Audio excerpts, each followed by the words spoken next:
All right, it's 11 o'clock here in Long Island, so I am starting. This is the regular Q&A session for private practice owners on the school community. I'm happy to be here. Again, as always, feel free, send me those questions you have, those personal finance or business finance questions, and I will get to them during the session. And then you can always watch the recording if you cannot be here live. I will be putting up the recording within 24 hours of the actual session. So you can find your answer there. And today we have a few questions from those who DM'd me or put up a response in my call for questions. And so I'll be making sure I get to those. But before I dig into that, I actually want to talk a little bit about sort of the future of this community because when I first started, I had some visions for this, but it's really kind of dictated about by you all and what you will gain from it, find value in it, and whatnot. And I've been talking to a number of folks across the plethora of experts in the space between podcasters and CPAs and even those within the community to see what would be of value here. And what I have learned is there are a lot of resources that you can find through other communities around sort of like running the private practice from the therapy side. But what is lacking is that resource for personal finance and business finance questions.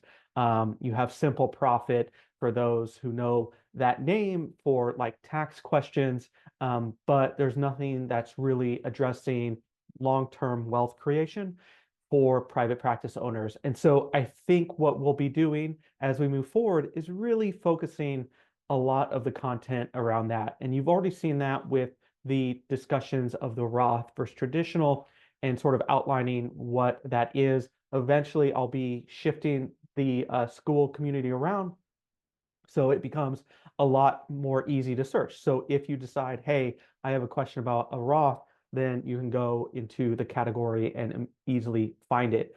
Still want this to be your community. So if you want to connect with other therapists in the community here, feel free, please do. And if you have questions that only other therapists could answer, please ask them here because it's all for that.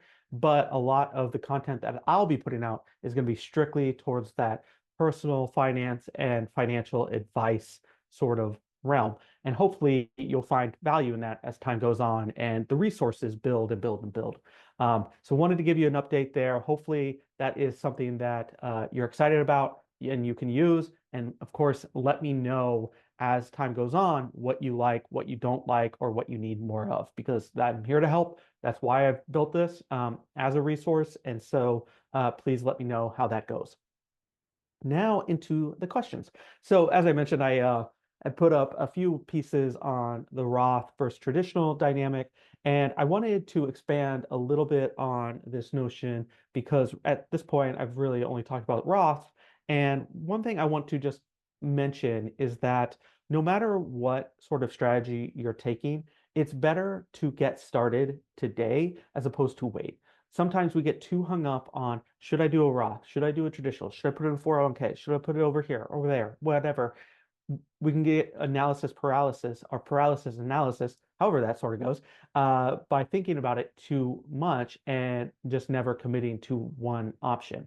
And between those options, there's optimal choices, but there's still other good choices. And you really see that within the Roth versus traditional, because the Roth, you get taxed when you put the money in, but it's never taxed again. The traditional, if you qualify, aren't taxed when you put it in, and then it grows tax-free, and then you're taxed when you take it out. And so, if we're looking at the lifetime of your tax exposure, maybe we'll say the Roth is the better choice for you. But maybe the traditional gives you that tax break today, and you really need that tax break today for cash flow reasons or whatever. And so maybe that's the more valuable tactic. It just depends. And we have to sort of evaluate it on a per person basis. And so, one, it's important for you to understand the differences so you can make an informed decision for yourself. But the other thing to think about is you don't want to just not do anything because you're afraid to take action. It's better to take action in either the Roth or the traditional rather than doing nothing. And too often we kind of hesitate because we're kind of hearing from outside sources and other, uh, media and whatnot saying like this is the optimal. No, this is the optimal one. Blah, blah. And it's just better to get started. And the other thing is often we when we describe these things, we say you can put like $7,000 into it in a year. And so if you don't have $7,000 to put into it, you may hesitate to put anything into it. But that's just the max contribution. And if you're able to put $500 into it this year, that's great. If you're able to put $3,500 into it this year, that's fantastic. If you're able to put $2,200, whatever the number is, that's fantastic. It's just we need to get started. And the contribution limits are just those limits, just as a way to inform you of what the max contribution is. And so I wouldn't be held back just because you can't reach the max contributions, because I know that some people hesitate because of that. And so I just want to make that clear. And hopefully that gives you courage to sort of move forward with whatever you're sort of thinking in the traditional Roth or 401k dynamic. Here's a question that came in. This person has young children and they're looking at term insurance and they're wondering how long should they have term insurance.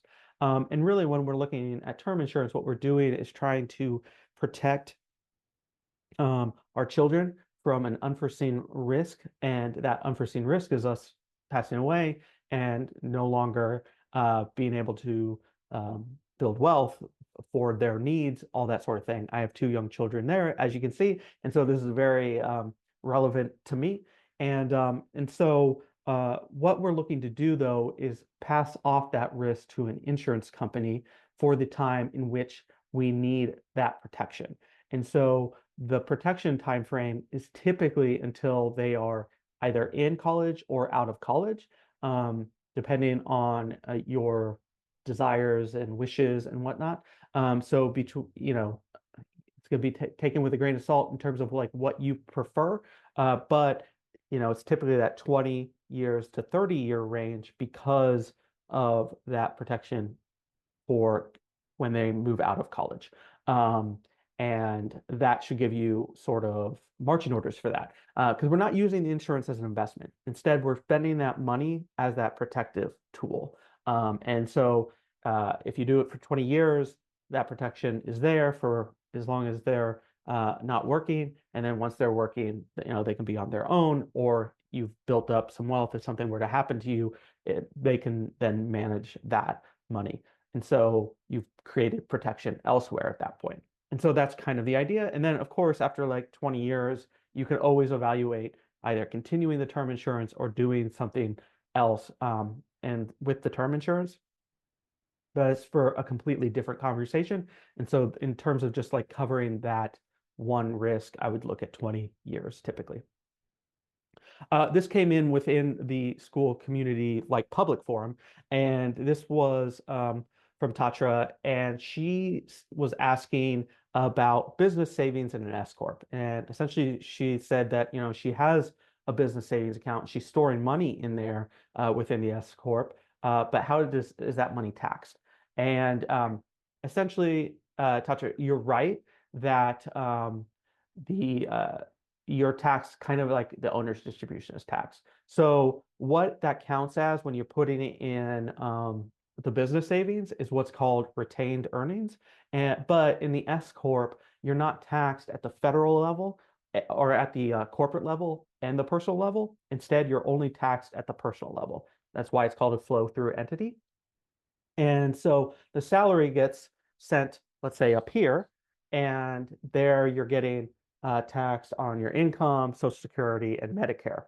And then everything else after expenses gets flow through down here as owner's distribution, even if you're keeping it within the S Corp as retained earnings. That retained earnings get sent here, and so come tax time, you will be taxed at your income level, but not the Social Security and Medicare tax level. And so that's how you should think about it. So yes, you will be taxed on that, and that's okay. But just as long as you are aware that that's what's happening, it's still good to build that business savings there. And the good news is if you end up ever using that business savings in the future, then you're not taxed on it at that point. It's already been taxed. Hopefully that answers your question. Um, Here's the another question. This is an early 30s private practice owner, and they are asking, should they invest in their business or invest in retirement? And essentially, specifically, they're asking about hiring another clinician or an intern, um, someone pre-licensed and kind of building them the within the practice and whatnot. And this is a really tough one to answer because it's very, very person dependent. But if we're talking about an early 30s private practice owner, just generally speaking, they're probably still in the early phases of building up their practice. And therefore, investing in the business can be as valuable or even more valuable than investing in retirement just because we are building the business and income that's going to funnel us and fund us for years and years to come. And it doesn't mean we only have to invest in the business. We can also invest in retirement as we're investing in business. But if it's a zero-sum game in the sense that I can only do one or the other, and you feel comfortable with the idea of hiring and you've looked at the numbers and you know it's going to bring more income or you're pretty darn certain that it will, then maybe that is the proper investment because if that does prove that it's going to create income, well, then you have more to invest in retirement moving forward. And so that's a positive thing. But what I wouldn't get into is you've hired someone, uh, you're going to hire another person and another person, another person, and retirement just gets kicked down the camp uh, for years and years and years to come. Now that is the other danger. And so we want to avoid that because eventually we do need to start saving because the more you start saving today, the less you have to save in a lifetime. Because you're now taking advantage of compound interest, it's growing even when you're doing nothing. And so that's why we need to start today. But as long as we're not constantly kicking down the can and kicking retirement down um, into the future, then investing in the business could be a really powerful thing for right now. No questions from the chat. That's all I got this week. So hopefully that was helpful. Hopefully that answers those who sent in questions either directly to me or via the public forum. Hopefully I answered those. Let me know if I didn't or you need any sort of clarity on those. Before I let you go, though, I do wanted to say right now I am considering what the next course is going to be. And originally, I had an idea that taxes was going to be the next course. But now, as I'm shifting the school community around a little bit, I'm trying to decide, should it be taxes? Should it be retirement? Should it be investing? And so I'm asking you, let me know, after you've seen this, what type of course that you would prefer to see next, whether it's retirement, taxes, investing, or something else. Just let me know because I really want to make sure that it's targeted to you all. And where you need help, that's where I want to make sure I'm creating content for. So let me know. And then I'll also put up a poll on the school community so you can also answer there. But I will talk to you soon. Let me know if this was helpful, and I'll see you in 2 weeks. Bye.